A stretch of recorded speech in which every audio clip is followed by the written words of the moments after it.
अब माउंटेन्स में जो विंटर लैंडस्केप वाला जो परिदृश्य होता है, जो नजारा होता है, वो कैसा होता है, कुछ इस तरीके का। ठीक है, ये देखिए आप, इसको देखने के बाद में आपको कैसा महसूस होगा? शांति का, स्थिरता का, ठीक है, ठहराव का, ये सारी क्वालिटीज जो है उनकी दादी के अंदर समाहित थे। ठीक है, इंपॉर्टेंट की पॉइंट का कॉन्सेप्ट क्या है, जैसे for example exam time period पर आपको पूरा नहीं पढ़ना, तो मुझे विश्वास है कि ये इंपॉर्टेंट की पॉइंट से जो मैंने बोल्ड कर रखे हैं रिस्पेक्टेड टीचर्स, आपका काम काफी आसान हो जाएगा। ठीक है, लेकिन एग्जाम से 1 महीने पहले आई प्रॉमिस हर एक चैप्टर के हमने इस बार प्लान किया है कि हम आपको 2 ई बुक तैयार करके देंगे। ठीक है, आप सभी के सामने रिस्पेक्ट देख सकते हैं, कुछ भी अगर डिफरेंट टाइप के अगर और एक्स्ट्रा क्वेश्चंस आपको मिलते हैं वो प्लान कर दिए। मतलब 1% भी अगर चांसेस हैं तो वो क्वेश्चंस कहीं जाने वाले हैं नहीं, मुझे इतना विश्वास है। अब इसके बाद में आते हैं हम लोग इस पर, द पोर्ट्रेट ऑफ लेडी, जो कि आप यहां पर देख सकते हैं स्क्रीन पर। The portrait of lady written by Khushwant Singh ji. सबसे पहले उस कहानी का, उस चैप्टर का इंट्रोडक्शन दिया गया है यहाँ पर, तो बताती है कि मेरे जीवन का जो आखिरी दिन था उससे कुछ घंटे पहले मैंने प्रे करना बंद कर दिया। She was not going to waste any more time talking to us, और जब उनको महसूस हुआ कि भाई साहब मैंने प्रे नहीं करी, तो वो अब बाकी का जो बचा कुछ टाइम है वो बाकी लोगों से बात करने में वेस्ट नहीं करना चाहती थी, इसलिए उन्होंने कुछ भी किसी की नहीं सुनी, वो कंटिन्यू आगे अपनी प्रे करती थी, जो कि हमें आगे वाली स्लाइड में देखने को मिलेगा। Hello respected teachers, dear aspirants, dear viewers and dear students, स्वागत है आप सभी का द मास्टर जर्नी में, और मैं शशांक तिवारी आप सभी का एक बार फिर से दिल से स्वागत करता हूं। आशा करता हूं कि आप सभी स्वस्थ होंगे, ठीक होंगे और अच्छे होंगे। इस बार जो है लास्ट में जो मेंशन किया है dear student, specially class 11th के लिए, क्योंकि अब बात होने वाली है पीजीटी को लेकर, यानी कि दिसंबर में एमपीटेट ग्रेड 1 का प्री का पेपर होने वाला है, और उसके बाद में मेंस भी आएगा, और देखा जाए तो टीजीटी पीजीटी दोनों मिलाकर अगर देखा जाए तो 9 से लेकर 12 तक के सारे चैप्टर्स में होंगे। तो प्लान ये है कि 9 to 12 की पूरी एनसीईआरटी की जो बुक्स है उनके सारे चैप्टर्स को हम लोग लाइन बाय लाइन कवर करेंगे और आप लोगों के लिए लेकर आएंगे। थोड़ा डिले हो सकता है, लेकिन बेस्ट कंटेंट का प्लान है मेरा, सो दैट कि वन टाइम वर्क करो और वो आपके बार बार काम में आए। सो पीजीटी एक्सपीरियंस के लिए ये कि थोड़ा सा वीडियो लेंथी हो सकता है, हम लोग लाइन बाय लाइन कवर करेंगे, हर डायमेंशन को कवर करेंगे, क्वेश्चंस कैसे फ्रेम होंगे ये सारी चीजें हम लोग बात करने वाले हैं। क्योंकि हमेशा कहता हूं कि आप में से कुछ हम उम्र हैं, कुछ सीनियर हैं और कुछ जूनियर होंगे जो शायद अपना पहला एग्जाम देने वाले होंगे, तो इत्मीनान रखिएगा और दिल थाम के बैठिएगा, हम लोग सारा कंटेंट आराम से कवर कर लेंगे। इस चैप्टर के ऊपर जो पीडीएफ तैयार की गई है, जितने एमसीक्यू तैयार किए गए, वो सारी चीजें आपको दिखाएंगी। एमपीटेट ग्रेड 2 के एग्जाम में आपने काफी प्यार दिखाया, सपोर्ट दिखाया, वही चीज मैं आप सभी से एक बार फिर से विनती करता हूं कि अपना प्यार बराबर बनाए रखिएगा। और बस इतनी सी बात है, तो शुरू करते हैं, नई जर्नी है, तो जय मां सरस्वती और जय श्री महाकाल। अब हम लोग हमारा चैप्टर यहाँ पे शुरू करने वाले हैं। ठीक है, लाइन बाय लाइन कवर करेंगे, अच्छे से कवर करेंगे डिटेल में। तो अब हम बात करने वाले हैं इस चैप्टर के टाइटल को ही लेकर। ठीक है, तो टाइटल के ऊपर ही हमने पहले बेसिकली 2 स्लाइड्स बना दी हैं। 11th क्लास के जो मेरे प्यारे प्यारे बच्चे हैं, अगर ऐसा लगता है कि सर ये बहुत ब्रॉड हो रहा है, तो आप अपने टेक्स्ट पर जाकर इस वीडियो को देख सकते हैं। ठीक है, क्योंकि पीजीटी एस्पिरेंट की बात है तो हर एक चीज को डीप में कवर करना जरूरी है। तो पोर्ट्रेट मीन्स क्या होता है, हम सब जानते हैं, ड्राइंग यानी कि चित्र, और यहां पर चैप्टर का नाम क्या है, the portrait of a lady by Khushwant Singh ji, यानी कि खुशवंत सिंह जी ने अपनी दादी की लाइफ का चित्रण यहां पर बड़े प्यारे तरीके से शब्दों में किया है, और बहुत ही मार्मिक स्टोरी है और मार्मिक वर्ड्स लिखे गए हैं, जो कि आप जब देखेंगे और सुनेंगे तो थोड़ा सा इमोशनल टच हो जाएगा, आपको फील होगा। सीरियसली हर एक चीज को हम लोग कवर करने वाले हैं। क्या लिखा है, notice this expressions in the text, यानी कि आपको ये जो टेक्स्ट नीचे मेंशन किए गए हैं, जो पॉइंट्स मेंशन किए गए हैं, infer their meaning from the context, और आपको क्या करना है, ये जो चैप्टर के अंदर हमें एक्सप्रेशंस देखने को मिल रहे हैं उनके अर्थ का आपको अनुमान लगाना है, उनको समझने का प्रयास करना है। ठीक है, हम लोग कुछ भी बाकी नहीं रहेंगे, जितना हो सकता है हम लोग इसको कवर करने का प्रयास करेंगे। ठीक है, चलो आगे चलते हैं। थोड़ा सा एक ब्रीफ इंट्रोडक्शन राइटर के बारे में। राइटर के बारे में अगर बात करें तो हम हर चैप्टर में और हर नॉवेल और जो भी ड्रामा कवर करेंगे, 2 वीडियो बनाएंगे, एक राइटर के बारे में और एक उनके वर्क के बारे में, क्योंकि इससे वीडियो ज्यादा लंबा नहीं होगा और आपको देखने में भी काफी आसानी रहेगी, और हम राइटर को भी अच्छी डिटेल में कवर कर सकते हैं। वरना एक ही वीडियो के अंदर दोनों चीजें हो जाती हैं तो थोड़ा सा मुझे ऐसा फील हुआ, इसलिए इस बार डिसाइड किया कि राइटर का वर्क एक बार और बाकी थोड़ा सा उसमें डिफरेंट। एनसीईआरटी में हम लोग एक स्लाइड में एक ब्रीफ इंफॉर्मेशन दे देंगे, बाकी डिटेल में अलग से कवर कर लेंगे। ठीक है, सो खुशवंत सिंह जी के बारे में थोड़ी सी ब्रीफ इंफॉर्मेशन हम लोग डिस्कस कर लेते हैं। खुशवंत सिंह बॉर्न खुशहाल सिंह, मैं जानना चाहता हूं पीजीटी एस्पिरेंट से कि यहां पर इसका मतलब क्या है। ठीक है, बड़ा आसान है, कमेंट बॉक्स में बता दीजिएगा। ठीक है, सो खुशवंत सिंह बॉर्न खुशहाल सिंह 2 फरवरी 1915 से लेकर 20 मार्च 2014, यानी कि खुशवंत सिंह का जन्म बेसिकली देखा जाए तो 2 फरवरी 1915 को हुआ था और 20 मार्च 2014 को इनकी डेथ हो गई थी। तो जन्म और मृत्यु आप प्रोमिनेंट राइटर्स के जरूर कवर करके चलेगा, एक क्वेश्चन डेफिनेटली एग्जाम्स में पूछा जाता है, ठीक है। कौन थे basically? Was an Indian author, lawyer, diplomat, journalist and politician. Star बना के लिखा है, it means there is something, यानी कि डिप्लोमेट के बारे में पूछा गया है कि डिप्लोमेट, बाकी सब तो हम जानते हैं अच्छे से, ऑथर मतलब क्या होता है, ठीक है, लेखक, लॉयर मतलब वकील, हम सब जानते हैं। तो खुशवंत सिंह जी बेसिकली कौन थे? इंडियन ऑथर थे, लॉयर थे, डिप्लोमेट थे। तो डिप्लोमेट का मेंशन यहां पर मेंशन किया है, an official who represent his और हर कंट्री ना फॉरेन कंट्री, यानी कि विदेश में नियुक्त किसी देश का प्रतिनिधित्व करने वाला जो अधिकारी होता है बेसिकली उसे हम क्या कहते हैं? डिप्लोमेट। बेसिकली एक जॉन इब्राहिम की मूवी भी आई है डिप्लोमेट करके, काफी अच्छी मूवी है। सो यहां पर हम बात करें खुशवंत सिंह के बारे में, तो Khushwant Singh ji basically Indian author, lawyer, diplomat, journalist और पॉलिटिशियन थे। His experience in the 1947 partition of India inspired him to write Train to Pakistan in 1956, made into film in 1998, which became his most well-known novel. What does it mean here? चलिए समझते हैं। उनका जो experience था 1947 का, जब भारत और पाकिस्तान का विभाजन हुआ था, ठीक है, उस एक्सपीरियंस से इंस्पायर्ड होकर उन्होंने अपना एक बहुत ही प्रोमिनेंट वर्क लिखा जिसका नाम है, मेरे प्यारे बच्चों और respected teachers, train to Pakistan, जो बेसिकली 1956 में पब्लिश हुआ था, जिसके ऊपर एक फिल्म भी बन गई है, ठीक है, बनी थी, ठीक है। और कब बनी थी? 1998। ये हर एक चीज बेसिकली आप कवर करके चले। अभी तो फिलहाल हम ब्रीफ में कवर कर रहे हैं, लेकिन Indian writing and English literature में हम इसको बहुत धमाकेदार तरीके से कवर कर लेंगे। Which became his most well known novel, जो कि बाद में बहुत ही ज्यादा फेमस वर्क इनका बना, ठीक है, यानी कि जो ट्रेन टू पाकिस्तान है बहुत ही वेल नोन और फेमस नॉवेल है खुशवंत सिंह जी का। आशा करता हूं रिस्पेक्टेड टीचर्स की ये स्लाइड आपको अच्छे समझ में आई होगी। जो भी क्वेश्चंस बनने होंगे कैसे, अब अगर हम बात करें तो खुशवंत सिंह जी का जन्म 1915 में हुआ था और 2014 में इनकी डेथ हो गई थी। कौन थे ये बेसिकली? ठीक है, बाय प्रोफेशन ऑथर भी थे, लॉयर भी थे, डिप्लोमेट, जर्नलिस्ट ये भी थे। इसके अलावा उनका जो एक्सपीरियंस था, तो क्वेश्चन फ्रेम करके बना सकते हैं कौन से ऐसे एक्सपीरियंस से इंस्पायर्ड होकर उन्होंने अपना ये वर्क किया था। तो आपको बताना है 1947 का जो पार्टीशन ऑफ इंडिया था वो। देखो क्वेश्चन कहीं से नहीं बनता, अगर हम टॉपिक को अच्छे से कवर करके चलेंगे, डीप लेवल पर हम अपनी सोचने के डायमेंशंस को डाइवर्ट कर देंगे, तो डेफिनेटली हम लोग क्वेश्चन अच्छे तरीके से बना सकते हैं, ठीक है। सो ये ध्यान जरूर रखिएगा, ट्रेन टू पाकिस्तान काफी फेमस वर्क है इनका, तो 1956 में ये पब्लिश हुआ था और इसके ऊपर फिल्म कब बनी थी? 1998 में, ठीक है। Now which became his most well known novel, और ये इनका बहुत मोस्ट वेल नोन नॉवेल बना, ठीक है। चलिए moving to the next slide. अब यहां पर बात करते हैं, first we have to understand the title. अब ये जो बेसिकली हमारा टाइटल है the portrait of a lady, इसके बारे में हम लोग चर्चा थोड़ी सी कर लेते हैं। थोड़ी सी करेंगे, ज्यादा नहीं सर, 2 स्लाइड में कर दी आपने, ये थोड़ी सी है। एनीवे देखो मैंने कहा ना ग्रेड 2 में कैसे क्वेश्चंस फ्रेम हुए, और हमें इस बार वो गलती बिल्कुल भी नहीं करनी है, क्योंकि मैं हमेशा शुरू से सतर्क करता आया हूं, इसलिए इस बार हम सारे डायमेंशन कवर करके चलेंगे, ठीक है। नो मैटर वीडियो कितना भी लंबा हो, लेकिन हम लोग कवर करके चलेंगे। The title the portrait of a lady by Khushwant Singh suggest a reflective and respectful depiction of the author's grandmother, who is the central figure in the story, जो बेसिकली इस स्टोरी की सेंट्रल फिगर है, मुख्य केंद्र है। क्या कहने का मतलब समझते हैं। तो ये जो बेसिकली टाइटल है जिसका नाम क्या है? The portrait of a lady, जो कि हमारा वर्क है, किसके द्वारा लिखा गया है? खुशवंत सिंह जी के द्वारा। क्या सजेस्ट करता है? अ रिफ्लेक्टिव एंड रिस्पेक्टफुल डेपिक्शन, यानी कि चिंतनशील और सम्मानपूर्ण चित्रण जो है व्यक्त करता है बेसिकली किसकी? ऑथर की दादी मां के बारे में, जो कि बेसिकली इस स्टोरी की सेंट्रल फिगर देखने को मिलती हैं, ठीक है, और बेसिकली वही इस स्टोरी की सेंट्रल फिगर हैं। नाउ आगे बात करते हैं। The word portrait implies not just a literal picture. Generally हम जैसा जानते हैं कि पोर्ट्रेट का मतलब क्या होता है? चित्र। तो केवल उस पोर्ट्रेट का मतलब क्या है? केवल लिटरल पिक्चर नहीं है, but a vivid detailed description.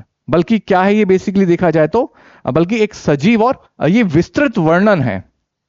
Capturing her physical appearance, जिसमें क्या बताने की बात हो रही है? उनका फिजिकल अपीयरेंस देखने को मिलता है, उनकी दादी की हैबिट्स देखने को मिलती है, इसके अलावा उनकी दादी की लाइफ स्टाइल, उनकी दादी के जो वैल्यूज हैं, जो मोरल वैल्यूज हैं, वो आपको देखने को मिलते हैं। And her transformation over time, और उसके अलावा देखा जाए तो समय के साथ उनके परिवर्तन को बेसिकली इसमें दर्शाया गया है। वो सारी चीजें हमें इसमें देखने को मिलती है। टाइटल के बारे में अगर बात करें तो समटाइम्स टाइटल से ही क्वेश्चंस बन जाते हैं, क्योंकि हमें इसको टीजीटी पीजीटी एस्पिरेंट के तरीके से कवर करके चलना है, तो सारे डायमेंशन हम सोचेंगे। ठीक है, now here is what the title suggest in the context of the story. ठीक है, पहला पॉइंट क्या लिखा रहता है? Tribute to the grand mother, यानी कि देखा जाए तो दादी जी को श्रद्धांजलि। The story is essentially a tribute by the author. ये जो बेसिकली स्टोरी है is essentially a tribute by the author to his grand mother. ये कहानी जो है बेसिकली ऑथर खुशवंत सिंह जी के द्वारा अपनी दादी को एक श्रद्धांजलि है। Portraying her with affection, admiration and nostalgia, जिसमें उन्होंने स्नेह, प्रशंसा और पुरानी यादों के साथ में चित्रण किया है। आशा करता हूं रिस्पेक्ट टीचर कि ये आप सभी को अच्छे समझ में आ रहा होगा। नेक्स्ट बात करते हैं हम लोग टाइमलेसनेस एंड मेमोरी। तो जो बेसिकली टाइटल है हमारे इस पूरे चैप्टर का नाम जो है basically the portrait of lady by Khushwant Singh ji, उसमें टाइटल से ही हम लोग रिस्पेक्टेड टीचर्स नेक्स्ट लेवल की चीज कवर करने वाले हैं।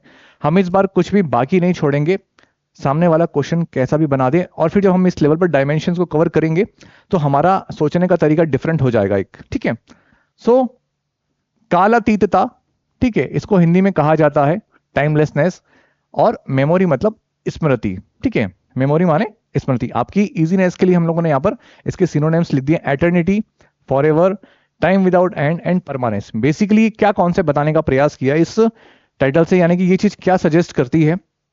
ये सजेस्ट करती है कि the author remember his grand mother like a beautiful painting, यानी कि जो बेसिकली ऑथर हैं खुशवंत सिंह जी अपनी दादी को एक खूबसूरत पेंटिंग की तरह याद करते हैं।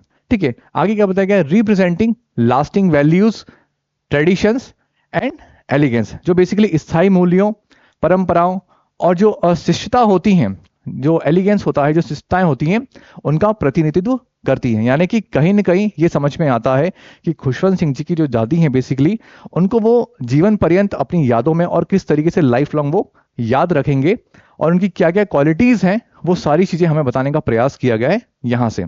ठीक है, नेक्स्ट बात करते हैं symbol of old world values, यानी कि पुरानी दुनिया के मूल्यों के प्रतीक के रूप में क्या बताते हैं? शी रिप्रेजेंट सिंप्लिसिटी, यानी कि जो खुशवंत सिंह जी की दादी है वो क्या रिप्रेजेंट करती है? सिंप्लिसिटी।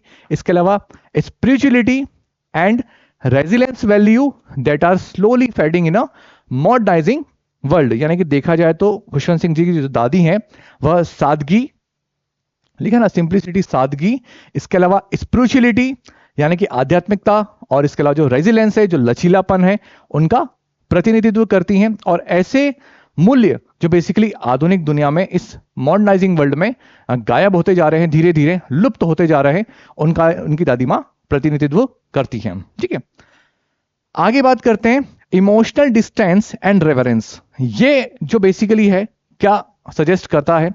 ये सबसे फेवरेट है मेरा इस पूरी स्लाइड के अंदर और इस पूरे चैप्टर के अंदर जो मैंने टाइटल से कंटेंट निकाला था।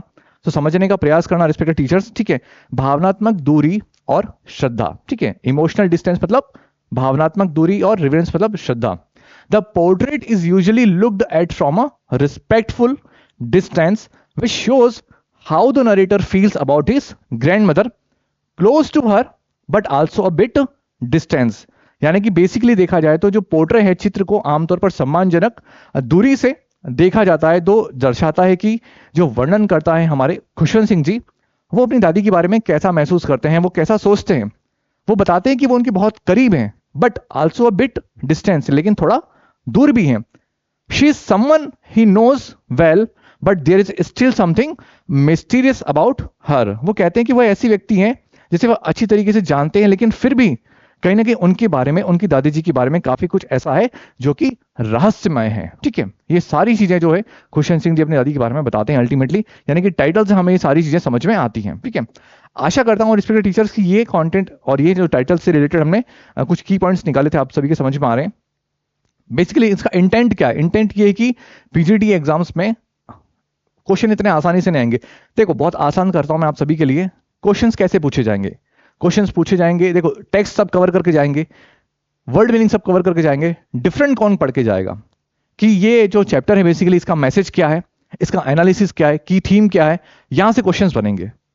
तो ये सारी चीजें आशा करता हूं रिस्पेक्ट आप सभी कवर करके चलेंगे। ठीक है, चलिए नेक्स्ट बात करते हैं रिस्पेक्टेड टीचर्स हम लोग टेक्स्ट के बारे में। और मेरे प्यारे प्यारे बच्चों 11th क्लास के, अगर टेक्स्ट आपने अच्छे से कवर कर लिया तो जो भी एमसीक्यू बेस्ड क्वेश्चन आपके एग्जाम में आएंगे वो आप बना लेंगे। इसके अलावा जो हमारे रिस्पेक्टेड टीचर्स हैं टीजीटी पीजीटी के, वो ये भी देखिएगा कि क्वेश्चन कैसे फ्रेम होते हैं। क्वेश्चन कहीं लंदन से नहीं आएंगे, हमें आराम से बना सकते हैं यहीं से। सो डिस्कस करते हैं इस पर। My grand mother like everybody's grand mother was an old women. मेरी दादी माँ जैसे सबकी दादी माँ होती हैं वैसी मेरी दादी माँ थी। ठीक है, ओल्ड वुमेन यानी कि एक बुजुर्ग महिला थी। जैसे सबकी दादी माँ होती थी वैसी खुशवंत सिंह जी की दादी भी थी। Now she had been old and wrinkled for the 20 years that I had known her. आगे खुशवंत सिंह जी बताते हैं कि पिछले 20 सालों से जैसे उन्होंने उनको देखा था, ठीक है, ओल्ड यानी कि बूढ़ा और रिंकल्ड यानी कि झुर्रीदार जैसे देखा था, पिछले 20 सालों से वो वैसे ही हैं। ठीक है, रिंकल्ड मीन्स होता है झुर्रीदार, जैसे कि आप यहाँ पर फोटो में देखेंगे। तो जो स्किन है, जब बुढ़ापे में बुजुर्ग हो जाते हैं तो स्किन ऑटोमेटिक कैसे हो जाती है, तो उसके बारे में पर बताया गया। तो खुशवंत सिंह जी कहते हैं कि पिछले 20 सालों में उनको कोई चेंजेस देखने को नहीं मिले, वो वैसे ही बूढ़ी हैं और इसके अलावा झुर्रीदार उनकी स्किन है। People said that she had once been young and pretty and even had a husband, but that was hard to believe. लोग कहते थे, क्या कहते थे भाई साहब, कि she had once been young, एक टाइम पीरियड था जब वो यंग हुआ करती थी, ठीक है, यानी कि जवान हुआ करती थी, एंड प्रीटी सुंदर हुआ करती थी, and had even had a husband यानी कि उनके पति भी हुआ करते थे। But that was hard to believe, लेकिन ये जो है काफी हार्ड टू बिलीव था, यानी कि जिस पर विश्वास करना आसान नहीं हो। ठीक है, सो आगे बात करते हैं। अब चूंकि क्यों ये इतना हार्ड टू बिलीव था, जस्ट बिकॉज कि खुशवंत सिंह जी ने पिछले 20 सालों से अपनी दादी माँ को ऐसे ही देखा है, ओल्ड यानी कि बूढ़ा देखा है और झुर्रीदार उनकी स्क्रीन देखी, तो ये यकीन कर पाना कि दादी माँ कभी यंग हुआ करती थी, तो ये थोड़ा सा उनके लिए मुश्किल था। Now my grand fathers portrait hung above the mantel piece in the drawing room, यानी कि जो मेरे दादाजी थे उनका जो पोर्ट्रेट है, यानी कि जो चित्र है, जो पेंटिंग है, बेसिकली वो कहां पर था, ड्राइंग रूम में जो मेंटल पीस था उसके ऊपर टंगा हुआ था।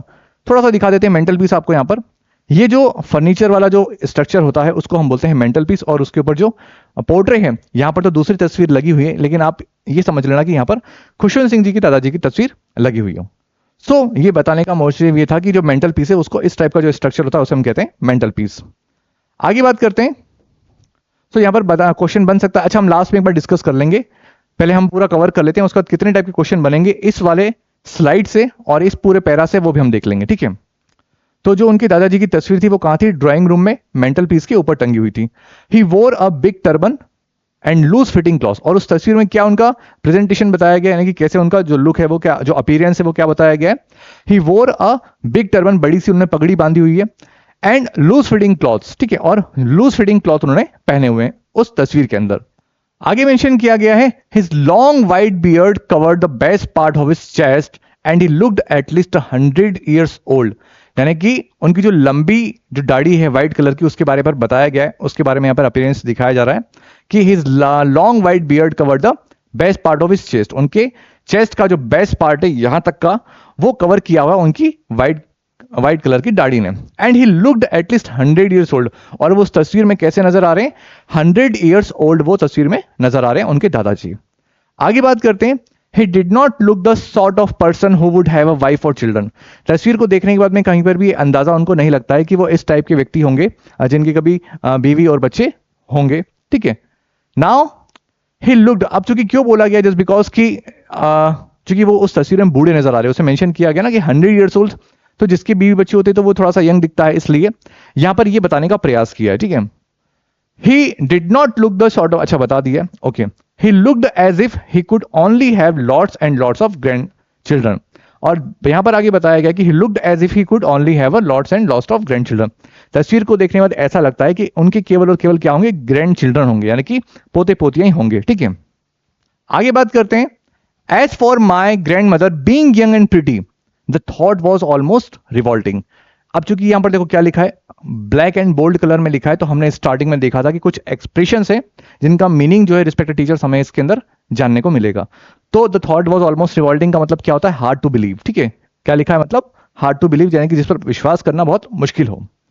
ठीक है, अब यहां पर मेंशन किया गया है कि अगर उनकी दादी जी के बारे में जब बात होती है, as for my grand mother being young and pretty, कि वो कभी यंग भी होंगी और प्रिटी भी होंगी, तो ये जो थॉट है, ये विचार, इस पर मतलब विश्वास कर पाना काफी मुश्किल है, क्योंकि हम जानते हैं कि उन्होंने 20 सालों से अपनी दादी को कैसे देखा है, ओल्ड।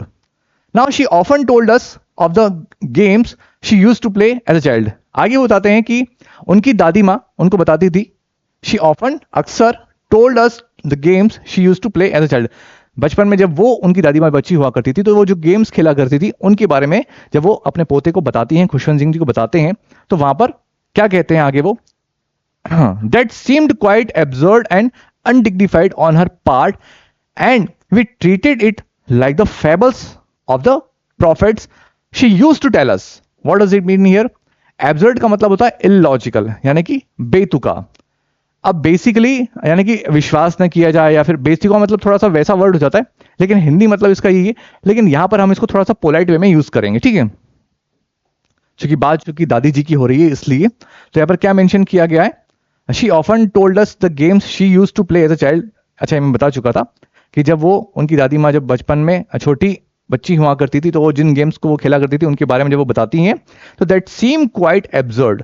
तो ये जो सीन जब वो खुशवंत जी सुनते हैं तो उसके बाद में उनको कैसा फील होता है, एब्सर्ड, यानी कि थोड़ा सा इलॉजिकल नजर आता है। एंड अनडिग्निफाइड, अनडिग्निफाइड मतलब disrespectful on her part, and we treated it like, यानी कि उनको इतना विश्वास नहीं होता है, अनडिग्निफाइड और एब्सर्ड फील होता है। क्योंकि अब उनकी दादी माँ उनको सब बताती हैं तो वो उसको किस तरीके से ट्रीट करते हैं, वो इस बात को ट्रीट करते हैं लाइक फेबल्स। और फेबल्स क्या होता है basically, fables are short fictional stories often featuring animals, plants और inanimate objects that behave like humans and are intended to teach moral lessons. यानी कि फेबल्स मतलब शॉर्ट फिक्शनल स्टोरीज होती हैं, ठीक है, जिनमें कोई ना कोई मोरल लेसन्स वगैरह होता है। तो जनरली देखा जाए तो जो प्रॉफिट्स वगैरह होते हैं, जो संत वगैरह होते हैं, वो कहानियां सुनाकर कोई ना कोई मोरल स्टोरी वगैरह देने का प्रयास करते हैं। तो जो खुशवंत सिंह जी वो इस बात को एक फेबल्स की तरह ट्रीट करते हैं, ठीक है। आशा करता हूं रिस्पेक्टेड टीचर की आपको यहां से लेकर हमने जो पैरा कवर किया है अच्छे से समझ में आया होगा। लास्ट में हम लोग एक बार चेकआउट कर लेंगे क्वेश्चन कैसे कैसे बनेंगे, ठीक है। यहां डिस्कस करते हैं, she had always been short and fat and slightly bent. दादी जी के बारे में थोड़ा सा और अपीयरेंस हमें यहां पर देखने को मिलता है। बताया गया है कि वो जो है दादी जी थोड़ी सी हाइट में कम, यानी कि शॉर्ट थी, छोटी थी, एंड फैट थी, थोड़ी सी मोटी थी, एंड स्लाइटली बेंट और थोड़ी सी झुकी हुई थी। नेक्स्ट बात करते, her face was a criss cross of wrinkled running from everywhere to everywhere. यानी कि यहां पर उनके फेस के बारे में बताया गया कि उनका चेहरा कैसा था, क्रिस क्रॉस, यानी कि जनरली देखा जाए तो जिगजैग पैटर्न, आप जिगजैग कहते हैं, क्या कहते हैं I don't know, horizontal, vertical और हॉरिजॉन्टल जो लाइंस होती हैं, ठीक है, इस टाइप से उनका। अच्छा, मैं फोटो दिखा देता हूं आपको। ये जो बुजुर्ग पर्सन होते हैं, जो ओल्ड पर्सन होते हैं, ठीक है, और ओल्ड इज गोल्ड वाला पर्सन, ठीक है, यानी कि जो हमारे बुजुर्ग पर्सन होते हैं, ओल्ड पर्सन, उनकी आप स्किन को देखोगे तो आपको इस टाइप का स्ट्रक्चर जिगजैग वाला या क्रॉस वाला पैटर्न आपको दिखने को मिल जाएगा। उसके बारे में यहाँ पर बताया गया है, ठीक है। So she had always been short, fat and slightly bent, बता दिया है। Her face was a criss cross of wrinkles running from everywhere to everywhere, यानी कि हर जगह उनके चेहरे पर आपको इस टाइप का पैटर्न देखने को मिल जाएगा। नो, नहीं, वी वर सर्टेन, यानी कि हम श्योर थे, यानी कि कौन, Khushwant Singh ji. She had always been as we had known her, यानी कि पिछले 20 सालों से चूंकि उन्होंने अपनी दादी माँ को ऐसे ही देखा था। तो आगे बताया गया old, so terribly old that she could not have grown older and had stayed at the same age for 20 years. यानी कि यहां पर बताया ये जा रहा है कि पिछले 20 सालों से चूंकि खुशवंत सिंह जी ने अपनी दादी माँ को बूढ़ा ही देखा है, तो ये यकीन कर पाना, या अगर कोई कहता है कि उनकी दादी माँ कभी यंग हुआ करती थी, ठीक है, प्रिटी हुआ करती थी, तो इस पर विश्वास करना काफी मुश्किल रहता है उनके लिए। इसलिए वो बोला गया है कि नहीं, वी आर प्रिटी श्योर, यानी कि हम लोग कहीं ना कहीं बिल्कुल श्योर हैं इस बात पर कि ऐसा पॉसिबल नहीं होगा, क्योंकि 20 सालों से उन्हें ऐसा ही देखा है, ठीक है। Same age for 20 years, she could never, ठीक है, she could never have been pretty but she was always beautiful. बड़ी अच्छी लाइन लिखी, मुझे इस वाले स्लाइड तक ज्यादा हम पढ़ रहे हैं, काफी अच्छी प्यारी लाइन है। ये देखना क्या मेंशन किया गया है, she could never have been pretty, वो सुंदर नहीं हो सकती, but she was always beautiful. तो प्रिटी और ब्यूटीफुल के बारे में बताया गया है। तो प्रिटी का मतलब जनरली हम यहां पर ये समझते हैं कि जो लुक वाइज अपीयरेंस है, कि वो दिखने में भले ही सुंदर ना हो, लेकिन उनका जो दिल है वो अंदर से काफी सुंदर है, ठीक है। सो चूंकि दादी माँ जो होती हैं वो बहुत प्यार करती हैं, और वो दादी माँ सच में सभी की सुंदर होती हैं, ठीक है, सच में सुंदर होती हैं। चलो आगे बात करते हैं। अच्छा, ये जो सेक्शन छोड़ दिया गया है, she could never have been pretty, नहीं सॉरी, शी हॉबल्ड वाला, तो इसको हम आज से यहां से कवर करते हैं, क्योंकि वो फोटो प्रॉपर आ नहीं पाया है, ठीक है। तो ये सारे फोटोज आपने देख लिए। इस फोटो को हम लोग थोड़ा सा अभी आगे डिस्कस करेंगे। नेक्स्ट बात करते हैं। She hobbled about the house in spotless white with one hand resting on her vest to balance her stoop and the other telling the beats of her rosary। Rosary मतलब हम सब जानते हैं माला होती, जो जो जपने वाली माला होती है बेसिकली, उसके बारे में यहाँ पर बात हो रही है। तो यहां पर खुशवंत सिंह जी अपनी दादी माँ का रूटीन बता रहे हैं। तो क्या बताते हैं वो? शी होबल्ड, होबल्ड का मतलब यहां पर मेंशन किया गया है to walk with difficulty because your feet और लेग्स आर हर्ट। पैरों में किसी प्रकार की समस्या आने की वजह से चलने में असमर्थता होना, उसे हम कहते हैं होबल्ड। तो she hobbled about the house in spotless white with one hand resting on her waist to balance her stoop. And stoop मतलब जनरली देखा जाए तो अपने इस तरीके का स्ट्रक्चर करना कि अपनी बॉडी को प्रॉपर बैलेंस करने में हेल्प करता है, ठीक है। सो यहाँ पर बताने का प्रयास ये किया गया है कि उनकी दादी माँ जो है उस पूरे घर में स्पॉटलेस वाइट यानी कि सफेद साड़ी पहनकर घुमा करती थी।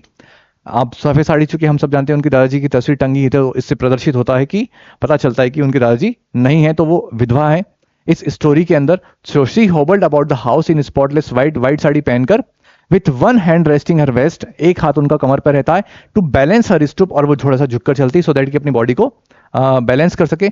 And other telling the beds of her rosary, और फिर वो माला जपते हुए मूव करती रहती है घर के अंदर।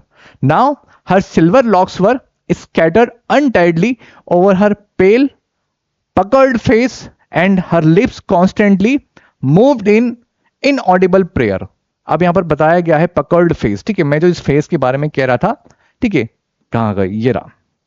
ये जो फेस बनाया गया बेसिकली पकड़ फेस। जनरली जब बुजुर्ग लोग हो जाते हैं तो ओल्ड हो जाते हैं, हम सब भी हो जाएंगे तो हमारा भी फेस थोड़ा सा ऐसा हो जाएगा, ठीक है। सो कुछ जस्ट लाइक दैट, ठीक है। आपको ये कमेंट मत करना सर, एक बार फिर से बना के दिखाओ यार, ठीक है। तो आप इनको देखिए, मैंने फोटो लगा दिया इसलिए। तो बताया गया है कि यहाँ पर हर सिल्वर लॉक्स, ये एक बड़ा फेवरेट क्वेश्चन बन सकता है रिस्पेक्टेड टीचर से, ध्यान रखिएगा। सिल्वर लॉक्स का मतलब यहाँ पर क्या है, ठीक है। सिल्वर बेसिकली उनके बालों के कलर को डिनोट किया गया है, ठीक है। जो ग्रे और व्हाइट कलर के हेयर्स है उनके दादी माँ के, उसके बारे में बताया गया है। लॉक्स मतलब बेसिकली उनके बालों को कहा गया है। सो हर सिल्वर लॉक्स वर स्कैटर्ड, यानी कि स्कैटर्ड मतलब होता है चितराना, बिखरे हुए। अनटाइडली यानी कि बिल्कुल क्लीन तरीके से नहीं, तो अनटाइडली ओवर हर पेल, ठीक है। तो उनके जो बाल थे बेसिकली जो कि बिखरे हुए थे, उनके फेस पर उनका जो चेहरा था वो कैसा था, एकदम पेल था। पकड़ फेस और एंड हर लिप्स, और जो उनके होठ थे वो लगातार मूव कर रहे थे इन ऑडिबल प्रेयर को, यानी कि उनकी दादी माँ जो है इस तरीके से मूव करती रहती हैं और ऐसी प्रेयर बोलती रहती हैं जो कि इनऑडिबल हो, यानी कि जिसको सुना नहीं सकता, मतलब काफी धीरे धीरे वो उनको गाती हैं। And yes she was beautiful, और हाँ वो जो है दादी माँ काफी सुंदर थी, यानी कि ब्यूटीफुल थी। सो और ब्यूटीफुल किस सेंस में गया है हम सब जानते हैं अच्छे से। थोड़ा सा बैक जाते हैं सो दैट कि हम एक बार क्वेश्चंस को कवर कर सके कि अगर क्वेश्चंस फ्रेम होगा और हमने बनाए हैं तो वो कितने टाइप्स के आपके एग्जाम में हो सकते हैं। क्या लिखा है, my grand mother like everybody's grand mother. थोड़ा सा एक फिगर ऑफ स्पीच का क्वेश्चन बना के दिखा दो तो यहाँ से इस लाइन में फटाफट जल्दी से, तो पता चल जाएगा कौन सी फिगर ऑफ स्पीच है और कैसे क्वेश्चन बन जाएंगे। चलो, तो आगे क्या लिखा है, she had been old and wrinkled for 20 years. ये ध्यान रखना, यहां से क्वेश्चन बनेगा रिस्पेक्टेड टीचर्स। कैसे फ्रेम होगा आप मुझे बताएं, अदरवाइज मैंने तो मेंशन करे हैं इसलिए। Known for people said that she had one youngs, ठीक है, ओके। हु सेड दैट, तो ध्यान रखना people said that she had been, statement पूछ लिया। She had once been young pretty and had land, तो हु सेड दैट, पीपल। तो ये ध्यान रखना। देखो प्रश्न कहीं लंदन से नहीं बनेगा रिस्पेक्टेड टीचर। मैंने पहले वाले उसमें जब हमने पहले वीडियो बनाया था तब हमने बताया था कि क्वेश्चन ऐसे ही बनेंगे आपके। तो चैप्टर की लाइन बाय लाइन से आप फैमिलियर होना आपको बहुत जरूरी है। इसके अलावा क्या लिखा, but that was hard to believe. ये लाइन छोड़ दी जाएगी, 4 ऑप्शन दे दी जाएंगे, बताओ क्या है। ओके, आगे लिखा है my grand fathers portrait hung above the mantel piece. ये क्वेश्चन बहुत बार आया हुआ है एग्जाम में, यानी कि 11th क्लास वाले बच्चों आप ध्यान रखना इसका। He wore a big turban loose fitting clothes, his उनके बारे में अपीयरेंस से पूछा सकता है। His long white beard covered the best part of chest and he looked at least 100 years old. ये बड़ा क्वेश्चन बन सकता है, कितने साल के नजर आते हैं, 100, 101, 102। नाउ आगे लिखा है he did not look the sort of person who had wife और चिल्ड्रन। यहां से क्वेश्चन बन सकता है respected teachers. He looked as if could only have lots of. देखो मैं फिर बता रहा हूं, अगर आपके अब टीजीटी पीजीटी एस्पिरेंट हो तो अब तो आपको कहानी समझ में आ गई होगी। ये सारी लाइंस, सारे वर्ड्स आपके माइंड में छपे होने चाहिए।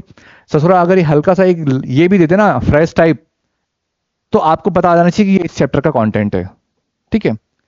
ये ध्यान रखना, बोल्ड को मैं मेंशन किया गया, ये हमारे उसमें एक्सप्रेशन दे दिया था नोटिस, और इसके अलावा ठीक है, बाकी आप बना लेंगे मुझे विश्वास है। She often told us to games she used to play. किस बात पर विश्वास नहीं होता था तो बता रहा कि जब दादी माँ बचपन में गेम्स खेला करती थी, उनके बारे में जो स्टोरी वगैरह सुनाया करती थी। Now she had always been short and fat and slightly bent, her face was criss cross. ये ध्यान रखना, यहाँ से क्वेश्चन बनेगा। ओके ओके ओके, बाकी आप कवर कर सकते हैं, अच्छे से बना सकते हैं। मैं फिर बता रहा हूँ अपनी तरफ से कि आप इस पूरे चैप्टर को अच्छे से कवर करना, लाइन बाय लाइन कवर करना, और फिर अपने आप समझ में आ जाएगा। और थोड़ा सा उसका थीम, उसका मैसेज, क्या इनर मीनिंग या आउटर मीनिंग, थोड़ा समझने का प्रयास करना, ठीक है। चलो आगे बात करते हैं। ये हमने कवर कर लिया था, ये हो गया। यहां से शुरू करते हैं। ओके, कहाँ थे हम लोग? यस, नेक्स्ट बात करते हैं। She was like the winter landscape in the mountains, an expanse of pure white serenity, breathing peace and contentment. So respected teachers और क्लास 11 के प्यारे प्यारे बच्चों, ये जो लाइन है बेसिकली ये इस चैप्टर की थोड़ी टफ लाइंस मानी गई हैं कुछ बच्चों के द्वारा, बट डोंट बी पैनिक, हम लोग काफी इत्मीनान से आराम से इसको कवर करेंगे, ठीक है। सो क्या कहने का मेंशन, क्या कहने का मतलब यहाँ पर खुशवंत सिंह जी के द्वारा बेसिकली सबसे पहले तो यहां से लेकर यहां तक दो प्यारी प्यारी फिगर ऑफ स्पीच का इस्तेमाल हुआ है, कंपैरिजन करने के लिए किया गया है। तो आपको बताना है वो दोनों फिगर ऑफ स्पीच का नाम क्या है, ठीक है। सो बोला गया है she was like the winter landscape in the mountains, बताने की आवश्यकता नहीं है, जो सी प्रोनाउन है खुशवंत सिंह जी की दादी के लिए इस्तेमाल हुआ है। सो वो जो है उनका जो कंपैरिजन किया गया किससे, she was like the winter landscape in the mountains. अब माउंटेन्स में जो विंटर लैंडस्केप वाला जो परिदृश्य होता है, जो नजारा होता है, वो कैसा होता है, कुछ इस तरीके का, ठीक है। ये देखिए आप, इसको देखने के बाद में आपको कैसा महसूस होगा, शांति का, स्थिरता का, ठीक है, ठहराव का, ये सारी क्वालिटीज जो है उनकी दादी के अंदर समाहित थे, ठीक है। सो इनको देखने के बाद में कहीं ना कहीं आपको एक सुखद अनुभव हो रहा है। यही सारी क्वालिटी खुशवंत सिंह जी अपनी दादी के बारे में बताते हैं इस लाइंस का इस्तेमाल करके, कंपैरिजन किया गया। तो ये ध्यान रखना, she was like the winter landscape in the mountains, यहाँ से क्वेश्चन बनता है। इसके अलावा N expanse of pure white serenity, pure white serenity का मतलब क्या है, बेसिकली सिंप्लिसिटी, क्लीनिनेस, इनोसेंस, ठीक है, प्योरिटी, ये सारी बातें बेसिकली उनकी दादी जी के कैरेक्टर के अंदर समाहित हैं। एंड आगे क्या मेंशन है, breathing peace and contentment. Breathing peace का मतलब बेसिकली यहां पर सांस लेने से नहीं है, यहां पर दादी जी की मौजूदगी से, प्रेजेंस है। तो अल्टीमेटली बताने का प्रयास ये किया गया है इस लाइंस के माध्यम से खुशवंत सिंह जी द्वारा कि she was like the winter landscape in the mountains. Mountains का जब कभी आप नजारा देखेंगे, पहाड़ों के आसपास जब बर्फ वगैरह जमा होती है जो व्हाइट कलर की होती है, तो उसको देखने के बाद में काफी ठहराव, स्थिरता, प्योरिटी, ये सारी चीजें आपको फील होती है। ये सारे कैरेक्टर जो उनकी दादी के अंदर समाहित थे, और बेसिकली ये सारी चीजें ही घर में उनकी प्रेजेंस को बताती है और एक स्थिरता, एक ठहराव प्रदान करती है, ठीक है। यानी उनको देखने के बाद में काफी सुखद शांति का अनुभव होता है। आशा करता हूं रिस्पेक्टेड टीचर कि आपको ये सब समझ में आया होगा अच्छे से। और बेसिकली यहां मेंशन कर दिया था मैंने, an expanse of purity white serenity का मतलब क्या है, an expanse of pure white serenity describes a scene or person that is calm, जो व्यक्ति काम हो, यानी कि एक सीन और किसी पर्सन के बारे में बात हो रही है जो काम हो, पीसफुल हो, सेरेन हो, often associated with the colour white, जिसको जनरली हम लोग देखा जाए तो व्हाइट कलर से एसोसिएट करते हैं, सिंबलाइज प्योरिटी, और वो क्या सिंबलाइज करती है, प्योरिटी को, इनोसेंस को। और ये दोनों ही चीजें हमने बताई है उनकी खुशवंत सिंह जी की दादी में, यानी कि उनके तरह बताई गई है कि उनके कैरेक्टर में समाहित है, ठीक है। चलो इतना sufficient I think, okay done. Next बात करते हैं। My grand mother and I were good friends, मेरी दादी माँ और मैं जो है अच्छे दोस्त थे। My parents left me with her when they went to live in the city and we were constantly together। मेरे पेरेंट्स यानी कि मेरे माता पिता बेसिकली मुझे दादी जी के साथ छोड़कर शहर चले गए, और तब से हम लगातार साथ में ही थे, ठीक है। Now she use to wake me up in the morning and get me ready for school. वो मुझे सुबह में स्कूल उठाया, यानी कि सुबह स्कूल जाने के लिए उठाया करती थी, और इसके अलावा मुझे स्कूल के लिए तैयार किया करती थी। She said her morning prayer in the monotonous sing song while she bathed, okay, हाँ, while she bathed and dressed me in the hope that I would listen and get to know it by heart। चलिए थोड़ा सा बड़ा है sentence, तो यहाँ पे line cover कर लेते हैं। She said her morning prayer in the monotonous sing song। monotonous का मतलब यहाँ पर क्या है, एकदम नीरस, उबाऊ, यानी कि बेसिकली देखा जाए तो खुशवंत सिंह जी उसको सीखने में ज्यादा इंटरेस्ट नहीं लेते थे, क्योंकि बहुत ही उबाऊ और बोरिंग सी उनको लगती थी। तो she said her morning prayer in the monotonous sing song while she bathed and dressed me in the hope। यानी कि जब वो उनकी दादी माँ खुशवंत सिंह जी को नहलाती थी, तैयार किया करती थी, तो वो मॉर्निंग प्रेयर गाया करती थी, ठीक है, इस होप में दैट आई वुड लिसन, कि मैं सुनूंगा, and get to know it by heart, और उसको बाय हार्ट लर्न कर लूंगा, ठीक है। I listen because I loved her voice, और खुशवंत सिंह जी कहते हैं कि मैं वो सुनता था जस्ट बिकॉज कि मुझे दादी माँ की आवाज पसंद थी, but I never bothered to learn it, लेकिन मैंने कभी भी उसको सीखने की मतलब लालसा जिज्ञासा या अंदर से कोई ऐसी रुचि नहीं दिखाई जिससे मैं उसको सुनूं। मैं सुनता था जस्ट बिकॉज कि मुझे दादी जी की आवाज अच्छी लगती थी। Now then she would fetch my wooden slate which she had already washed and plastered with yellow chalk। अब fetch क्या मतलब यहां पर क्या है, कहीं जाकर कुछ लाना। तो उसके बाद में क्या बताते हैं खुशवंत सिंह जी कि she would fetch my wooden slate, जो मेरी लकड़ी की स्लेट होती थी जिसको हम लोग पट्टी कहते हैं हिंदी में, ठीक है, which she had already wash, जिसको वो ऑलरेडी वॉश करके रखती थी, एंड प्लास्टर्ड विद येलो चौक, और समटाइम्स उसको यानी कि जब जब जरूरत होती, जनरली हमारे पास ब्लैक पट्टी काली पट्टी मिलती थी उस पर हम लोग लिखते थे, तो वो येलो कलर की चौक जो है उस पर लगा देती थी। Now a tiny earthen ink pot, tiny earthen ink pot क्या है बेसिकली, ये फोटो देखिए आप, ये है टाइनी अर्थन यानी कि मिट्टी का जो वो होता है वो, ठीक है, ये फोटो में आप देख लीजिए, ठीक है। सो इंक पॉट, मिट्टी का जो इंक पॉट होता है वो, एंड अ रेड पेन, उसका मैं एक red pen, and tie them in a bundle and hand it to me, और उसको ये सारी चीजें कलेक्ट करके एक बंडल में बांधकर वो मुझे हैंड ओवर कर देती थी। After a breakfast of a thick stale chapati with a little butter and sugar spread on it we went to school, ठीक है। क्या बताने का प्रयास किया गया यहाँ पर, after a breakfast of thick, यानी कि यहाँ पर उनके नाश्ते के बारे में बताया जा रहा है कि वो कैसा नाश्ता करते थे। तो थिक स्टेल चपाती यानी कि थोड़ी मोटी सी, और स्टेल मतलब क्या होता है, बासी, बासी चपाती जिसपे क्या हो, तो little butter and sugar spread on, तो बटर और शुगर जो उस पर लगा के, ठीक है। पता नहीं आप में से कितने लोगों ने खाई है, बट मैंने तो खाई है, ठीक है। हाँ, एक टाइम पीरियड था जब हमारी दादी माँ और नानी माँ हमें खिलाती थी, तो कमेंट बॉक्स में बताइए कि आप में से कितने लोगों ने खाई है, ठीक है। So after breakfast of thick stale chapati with a little butter and sugar spread on it, तो बासी चपाती का हम लोग नाश्ता करते थे जिसपे क्या था, बटर और शुगर लगा होता था उसके ऊपर, एंड उसके बाद में हम लोग स्कूल जाते थे। She carried several steel chapati with her for the village dogs, और वो अपने साथ में कुछ बासी चपातियां और भी लेकर जाती थी, ठीक है, विलेज डॉग्स जो गांव में कुत्ते होते थे उनके लिए, ठीक है।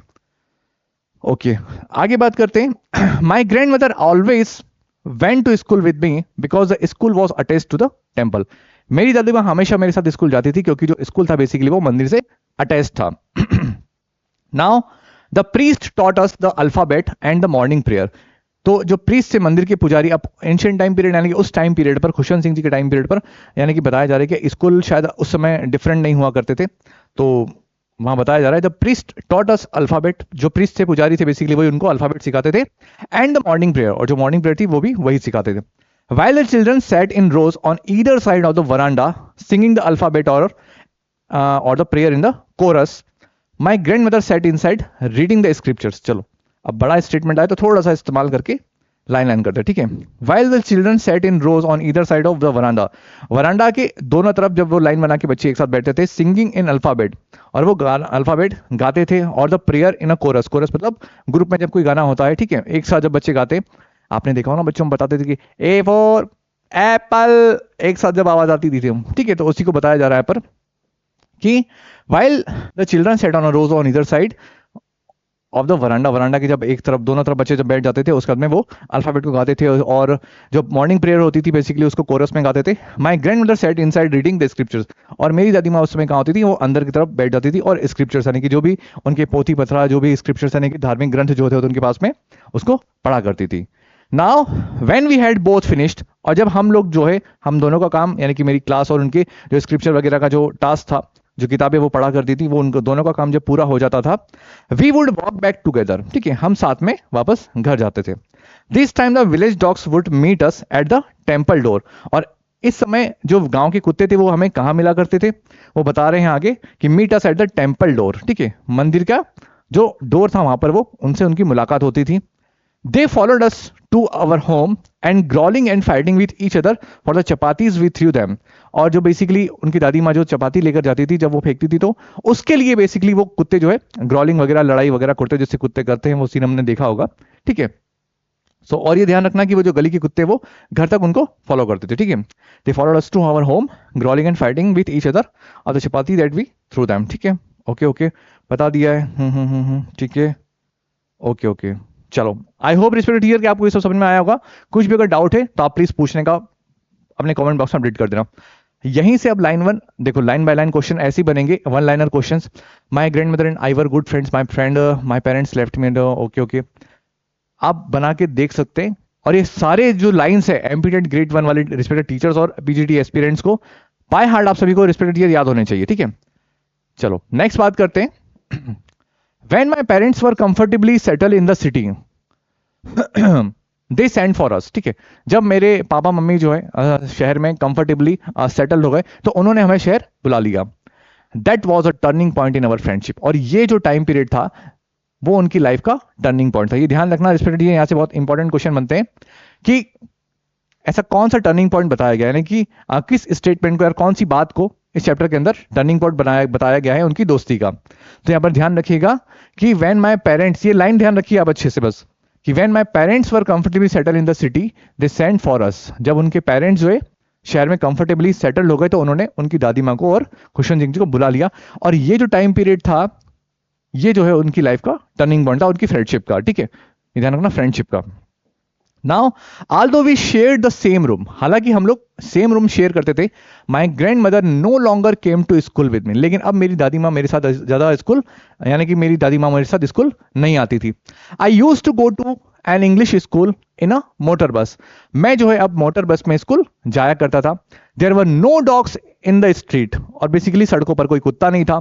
इसके अलावा क्या बताया गया है, and she took to feeding sparrows in the courtyard of our city house, और देखा जाए तो हमारे शहर के घर के आंगन में जो चिड़िया है बेसिकली उनको खाना खिलाने का काम हमारी दादी माँ करने लगी, ठीक है।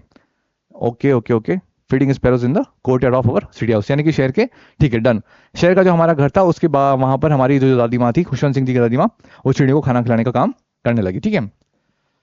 1 2 3 देन ओके डन। ये ध्यान रखिएगा रिस्पेक्ट, यहां से क्वेश्चन बनता है एग्जाम में। एक सेकंड, मुझे एक चीज और क्लिक कर रही है, ओके चलिए आगे बात करते हैं। As the years rolled by, जैसे जैसे समय बीतता गया, we saw less of each other, ठीक है, हम एक दूसरे को कम ही देखते थे।